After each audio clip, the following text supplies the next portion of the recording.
అరుణాచలం పరమ పావన పుణ్యక్షేత్రం.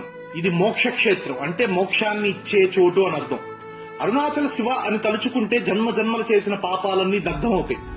అసలు జన్మ ఎందుకు ఎత్తావురా అంటే బండిట పుస్తకాలు మోస్తూ బాల్యంలో, కంప్యూటర్ల మధ్య బానిసలా యవ్వనంలో, చావు కోసం ఎదురు చూస్తూ ఉసూరుమని బతికే బతుకు వృద్ధాప్యంలో. అది కాదు.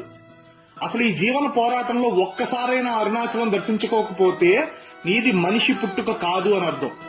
అలా అని ఎవరు పడితే వారు శివభక్తులు కాలేరు, ఎవరు పడితే వారు అరుణాచలంలోనూ అడుగు పెట్టలేరు.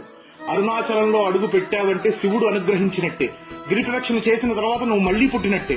రమణ మహర్షి ఆశ్రమంలో కూర్చొని 11 సార్లు అరుణాచల శివాయ ఓం నమ శివాయ అని ధ్యానం చేస్తే నీ కోరిక నేరుగా రమణులు వారు శివుడికి చెప్తారు అని నమ్ముతారు. నమ్మటం ఏంటి, అది నిజం కూడా. అరుణాచలం జీవితంలో దర్శించుకోలేకపోయావా, నీ అంత దురదృష్టవంతుడు లేడు అని అర్థం. ఆ అనుభూతి అనుభవించలేకపోయావా, అది నీ కర్మ అని అర్థం.